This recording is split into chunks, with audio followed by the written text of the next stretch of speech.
A lot of people are skeptical, but on October the 5th, it's finally supposed to happen. Now, Triller, according to Mike Coppinger's article yesterday, has sent out the contracts for Teofimo Lopez, who's set to make 3.9 million, and George Kambosos, the IBF 135-pound lightweight mandatory, set to make 2.1 million. The fight is supposed to take place on October the 5th, 2021. Note here in the States, October the 5th is a Tuesday night. So to get a high profile fight like this on a Tuesday night is unheard of. Also, it's going to be for 20 bucks, 19.99 on the boxing or combat sports streaming app Fight. That's FITE, or for 2.99 a month for the Triller subscription. Now, I'm going to read a little bit from this article here from ESPN. The IBF deadline for Triller to submit the contracts and maintain its rights to the fight is Tuesday, which is today, August the 24th. That deadline was a part of the IBF ruling that scrapped Triller's plan to hold the October 17th fight, October the 17th in Sydney. The New Jersey-based organization mandated, this is the IBF, that the fight can't be staged in a country that requires a quarantine. Australia currently enforces a 14-day quarantine period. The struggle to finalize a date and site for the undisputed lightweight title fight led to a legal dispute between Lopez's manager, David McWater, and Kavanaugh. Kavanaugh runs Triller Fight Pass, Triller Boxing. After the IBF ruling, Kavanaugh made efforts to hold the fight in the Middle East. Ultimately, he decided on New York, where Triller has a monthly Tuesday night boxing series. It debuted early this month with heavyweight contender Michael Hunter and a versus rap battle between the Locks and Dipset. Just to jump in right there, I covered that Triller card with Michael Hunter versus, I forgot the guy he was fighting, and Chris Algieri fought Mikel Lespierre. And then after that, they had a concert, a battle rap concert between two highly popular, well-known, the Locks and Dipset. So let me bring Big J in for this. So August the 5th, 2021 in New York for 20 bucks. That's the date. Do you believe it's happening? Well, forgive me for being skeptical, but I'll believe it when both boys are in the ring. They've got their gloves, trunks, and boots on, and that bell goes ding. That's when I'll believe it's happening. So I'll believe it when I see it. Is my attitude towards this. Yeah, that's pretty much my stand on it. I'll believe it when I see it. Because of all this garbage that's been going on for the last 6 months, and the amount of times they've moved the fight, and then Tio's bloody COVID thing and all this other garbage and blah blah blah blah blah blah blah. I'll believe it when I see it. Although it is interesting to hear that I said last video they should do it during the week, and now they're doing it during the week. I didn't realize I had such an influence. Yeah, so explain what that means to people who are not from Australia, because a lot of people don't know, that you guys hold a lot of fights on Wednesdays. Yeah, okay, I want to make something perfectly clear, because every single time we have a pay-per-view event like a Tim Zero or Paul Gallen fight, there's someone in the comments that says, why do you do it on Wednesday? Well, we do it on a Wednesday because we don't have to compete with the football codes over the weekend for viewership. That's why every major fight over the last 20 years, ever since Mundine switched over in 2000, is staged on a Wednesday, so we don't have to compete with the NRL fans and the AFL fans for their viewing dollar, for lack of a better term. So you go out on a Wednesday, you watch the fight on Wednesday, you still watch the footy on the weekend. During, not during the football season, it doesn't really matter. But during the football season, Wednesday night, you've got no hope. So and just like here in the States, promoters don't like scheduling major fights when there's like another major UFC event. They will do it, but if there's a NFL event, if there's a like NBA playoffs, same thing happens here in the States. Yeah, well, they've done it before. I mean, when was it? Horn took on Crawford the same day. Whitaker fought what's old mate? What was his name?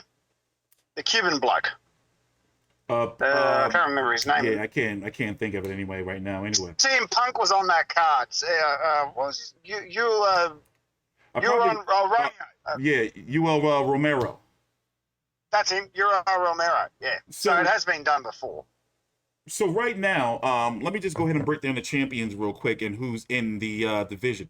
Teofimo Lopez is the WBC franchise champion. Just to get that out of the way, Teofimo is not, in a lot of circles, not really considered a champion because that franchise status, but moving on nonetheless, he's considered the guy at 135 for the WBC. He's the WBA Super World Champion, the IBF, and the WBO. George Kambosos, as you can see, right there is the WBO mandatory. Next in line will be Isaac Cruz. Now, since Triller won this bid back in February, bidding about 6 points, a little bit under $6.1 million, they have tried to stage this fight multiple times. And just last week, from the same writer of this article right here from ESPN, Mike Hopinger, he's got a chance to interview Charles Conwell, who's going to be fighting this weekend on the Jake Paul card. He also has the same manager, David McWater, as Teofimo Lopez.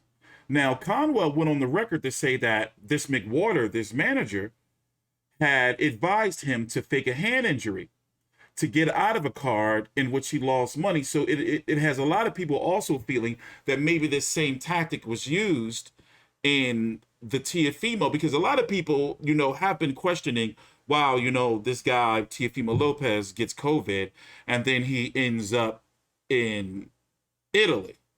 Then his contract gets restructured. All during this time, his contract is renegotiated, restructured with Top Rank. You have Vasyl Lomachenko take on Masayoshi Nakatani after it being his only fight since losing to Lopez. Lopez hasn't fought since. He destroys Nakatani. You have Teofimo Sr. right there in the crowd scouting. And then you have Teofimo Sr. and Bob Arum do an interview, and Bob Arum is pretty much laughing about Teofimo's COVID. So did you hear about that, about the manager situation, Big J, and your thoughts? No, I didn't really hear about what was going on, but I saw, you showed me that clip with Teofimo and Bob Arum, and that looked a bit premeditated, didn't it? But besides that, regardless of what happens after the fight, that's irrelevant as far as I'm concerned. Teofimo's got to get past George first. That's all I'm focusing on. I take one step at a time.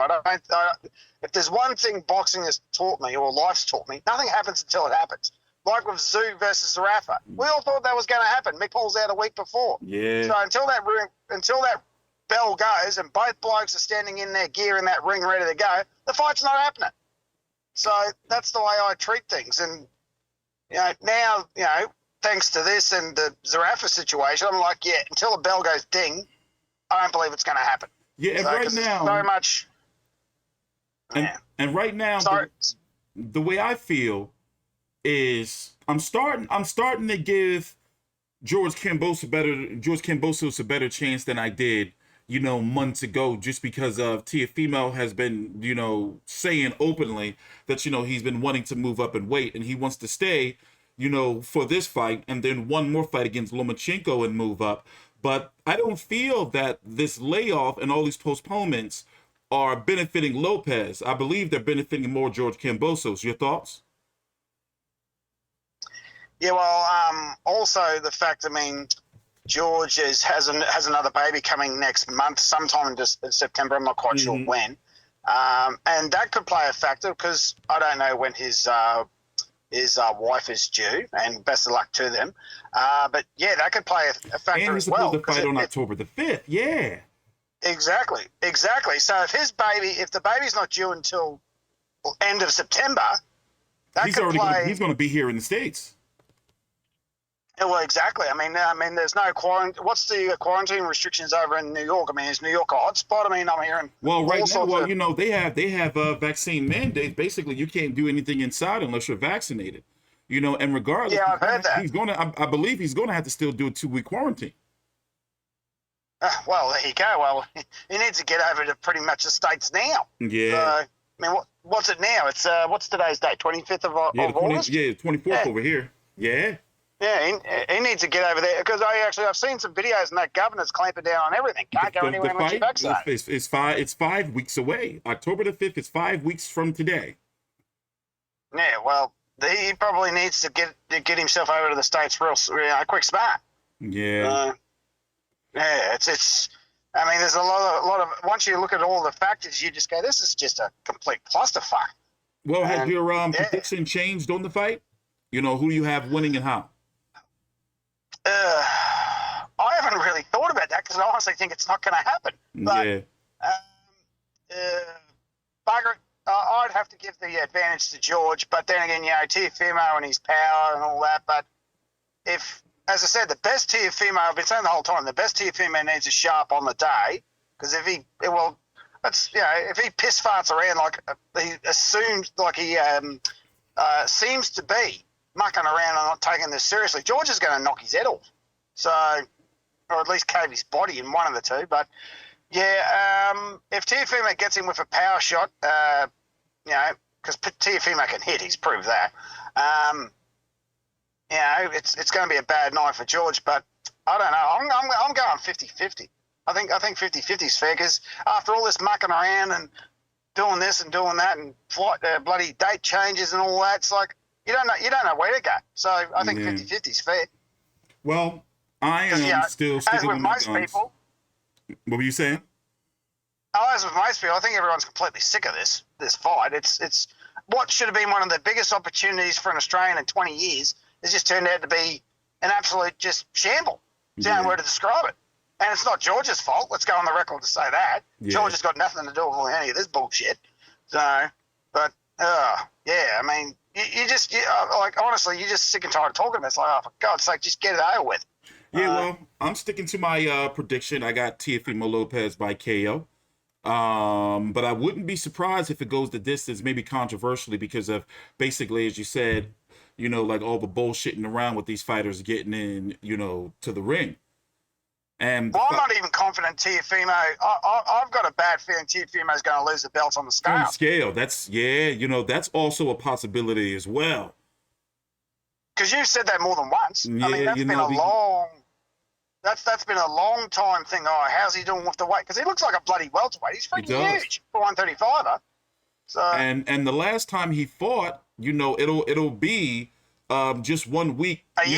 A year, pretty much. Yeah, he fought Lomachenko on the 17th of October, and this one is taking place on the 5th of October. So, and that right there, like the weight's going to be, we're going to see that because we haven't really been seeing Teofimo, and I'm guessing he's locked in. And also, he gets to fight in his home of New York. He's from New York. So, Isn't he from Brooklyn? Yeah. Brooklyn? So that should, work to his favor. But here in the States, it's going to be on fight.tv for $19.99. I am going to be purchasing the fight, covering the fight. No details on the undercard as of yet. I guess the closer we get to the fight, we'll know more about what's going on in Australia with the broadcast of the fight. You think it's possibly going to be on Fox or maybe Main Event? Well, I know. Well, the last two times Main Event has picked it up. And it was a price tag of $29.95. So I think it's going to be very interesting to see if they pick it up. I mean, it'll be early Wednesday morning, probably about this time. What's it now? 10 a.m. So it'll probably be on around about now, which will be a first for Australia. Or maybe they might not. Who knows? I mean, the time slot is certainly going to be available because not much is going to be going on. Yeah. That time of the morning, or they might just put it on regular Fox, channel 507 or 503 or whatever it is, like when they do with the Matchroom cards. They put them on early morning, and it's just part of your normal subscription. So I don't know, but I hope it gets picked up. I hope the fight gets done and George gets in there and knocks his bloody head off. Yeah, it'll be an injustice. It'd be an injustice if it's not televised over in Australia, especially if there's a chance that George can win. Oh, absolutely. I dare say it'll be televised, whether or not they put it on Main Event or not. On a early Wednesday morning, who knows? So I'm probably tipping they'll just put it on regular Fox Sports. All right. Well, closing thoughts. Tell them where to follow you at on Twitter. Old mate Big J Mm-hmm. is my Twitter follow, so give us a follow there. Yeah, that's really about it. I mean, I hope George gets in there and belts the living daylights out of him. So, but who knows? So Yeah. I'll So believe it when I see it. As my final thoughts, I'll believe it when they're both in the ring and the bell goes ding. all right, and as soon as we get some more details, which I'm pretty much sure they're going to start ramping up now, I wouldn't be surprised if George Kambosos is probably, unfortunately, having to say goodbye to his family and start gearing up to come over here. And probably it'll be a shame, but man, he's probably going to have to miss, the birth of his child. But, that's the sport that, we're in. And that $2.1 million is definitely going to go a long way for him and his family. So, TstreeT Controversy and with Big J with FightView360.com. Take your time out and please subscribe.